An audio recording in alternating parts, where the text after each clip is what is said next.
Hey you guys. Okay, during this video, I want to take just a couple minutes out your day to show you guys where I like to find cleaners. Now, I often talk about it, but I want to actually bring you guys in along on the search and show you guys step by step what my process is. Okay, so let me go ahead and pull up this share screen. I already kind of prepped it out for us to kind of go over the fluff.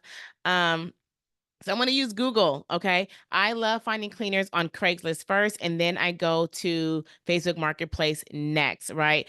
Indeed, Monster.com, those are kind of like my last resorts, but I'm always going to try this first. So I literally just went to Google, type in the city and the Craigslist, and you're going to pop up. This is going to pop up in the first feed. Okay. Once you get here, where I'm going to next is this service space right here. I'm going to drop down to where it says household. I'm going to tap that. And then in my search, I'm going to type in house cleaning, if I can spell it right, house cleaning. Okay. And now, as you can see, all of these ads are popping in for house cleaning. Okay. So what I'm going to do from here is I'm going to literally open up every single one and jot down their phone number and their name. If there's a name listed, sometimes there's not, but I'm going to definitely get their phone number and then I'm going to add them to my list. I can also confirm the areas that they offer services by the area that I offer services by their listing as well. So that's a bonus and a plus.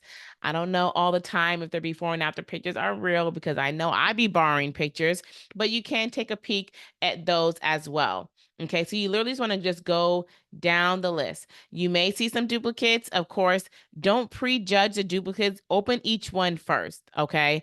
If you don't always see the name or phone number on the listing, if you come up here on this top bar, I'm sorry, this top little square where it says reply, if you click there, and you hit call or text, sometimes it'll say email, then the phone number will pop up there. So if you don't see their actual phone number in the listing, this is where I want it. So of course, we're seeing these first couple slides.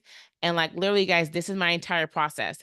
Now, when I say I want you to build the list all the way to 100, this is what I mean by actually going step by step, phase by phase of going through here and pulling out every single phone number name. Look at this. Look how many listings. Now, in some more rural areas, I understand that you may not see a large listing.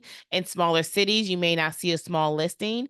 I think that can kind of confirm if an area is the ideal area where you want to plant your services or not. Okay, so take heed to that. All right. But you want to go through every single one, you guys. All right. Then once you comb through these, here we go. We have Jessica. Once you comb through these, then you can go and head over to Facebook Marketplace and head over to them. Okay, you guys. So definitely utilize Craigslist. It's an amazing resource to be able to find free cleaners. I always say, coming on here, sometimes people think that I mean like making a post, and you can make a post if you want, but no, I actually mean coming on here. This is what it looks like to look for cleaners that's offering the services, that's advertising their services. Like these are the cleaners that need clients. We need cleaners, they need clients. Like let's go ahead and partner together so they can provide cleaning services. We can pay them 50% of the total job amount and they can provide an excellent service. It's literally a match made in heaven. Okay. So I hope this video was helpful, you guys. In the next video, I'm going over the next couple processes for onboarding and hiring and going over interview questions and all the things. So make sure you guys stay tuned and I'll see y'all next video. Bye, y'all.